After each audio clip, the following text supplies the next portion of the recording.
Сәлам, малайлар һәм кызлар. Сезнең белән мин Айваз Садыров. Алдагы чыгарылышлар кешеләрнең тискәре яклары турында иде. Әйдәгез әле бүген яхшылык турында сөйләшеп алыйк.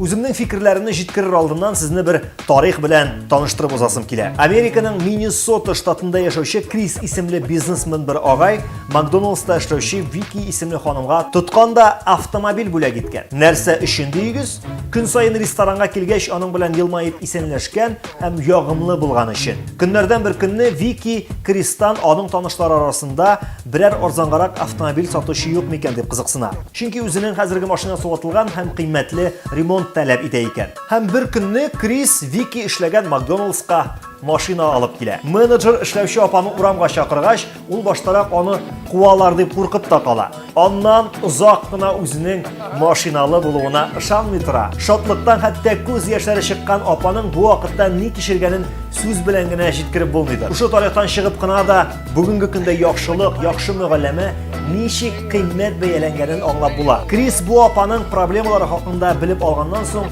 чын күңелдән яхшы кешегә булышырга уйлый. Юк, бизнесмен бу очракта ягымлылык өчен автомобиль белән, ягъни материаль байлык белән түләде дип санамыйк. Ул аңа яхшылык белән түләде. Бер рухи кыйммәткә икенчесе белән җавап кайтарды. Ул дөньяны бераз гына яхшыртты. Килешерсез, хәзер кешеләр көннән-көн тискәре якка үзгәрә. Көнчелек, явызлык, усаллык аларны үз чыңгылына ала. Уйлап карыйк әле, кеше нигә усал? Факторлар күптер, ләкин мин бер-икесен генә билгеләп узасым килә. Беренчедән, кешеләр әле булмаган ситуациядән дә, сөйләшүдән дә ниндидер бер негатив көтә, үзен шуңа программалаштыра. Әйтик, бу айда миңа квартплата күбрәк килгән. Мин әлеге ситуацияның каян килеп чыкканын да аңламыйча, алдан ук үземне негативка көйләп китәм управляющий компанияга. Анда миннән ниндидер бер негатив булачагын көткән, аңлаган һәм үзләрен шуңа көйләгән кызлар утыра. Һәм әлбәттә инде безнең әлеге сөйләшү 95% очракта негатив узачак. Икенче фактор усаллыкның йогышлы булуында. Ул вирус кебек. Шул ук квитанция мисалын гына алыйк. Мин управляющий компанияда утырган кызлар белән талашып, хәзер инде бөтен дөньяга булган усаллыгымны җыеп эшкә барам. Эштә ул усаллыкны автоматик рәвештә хезмәткәрләргә чыгарам. Үз чиратында аларның кәефләре кырылып, әлеге усаллыкны өйләренә алып кайталар. Ире хатынына, хатыны иренә күчерә. Ләкин уңай хәбәр дә бар. Адекват, нормаль кешеләр өчен яхшылык та йогышлы һәм яхшылык та вируслы. Сезнең сизгәнегез бармы? Сезгә яхшылык эшләсәләр, әлеге яхшылыкны башкаларга да бирәсе килә башлый.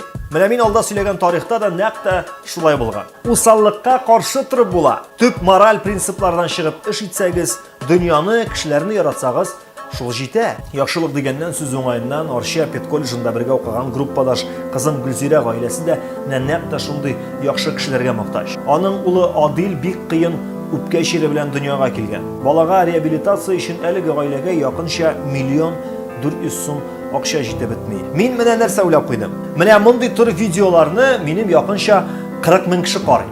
Шул санның яртысы гына да 10 сум гына булса да җибәрсә, бу 200 мең дигән сүз. 10 сум безнең өчен нәрсә? Кибеткә бер тәмле бер алырга керсәк, сайланганда без 10 сумны хәтта аерма итеп тә күрмибез. Инде 50 сум салсак, бу миллион дигән сүз. Гөлзирәнең аккаунтына сылтаманы мин аста калдырам.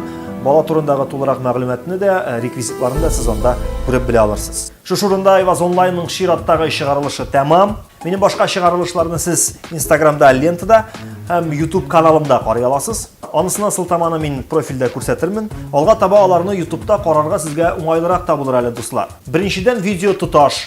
Икенчедән YouTube'ка кирип регистрация ясасагыз, сез чыгарылышларны үз вакытында күреп бара алачаксыз. Һәм өченчедән комментарийларны анда аноним рәвештә дә язып була. Әлеге видеога лайк куйыгыз. Иң мөһиме, фикерегезне җиткерегез әлеге тема буенча һәм дусларыгызга да сөйләргә онытмагыз. Пока.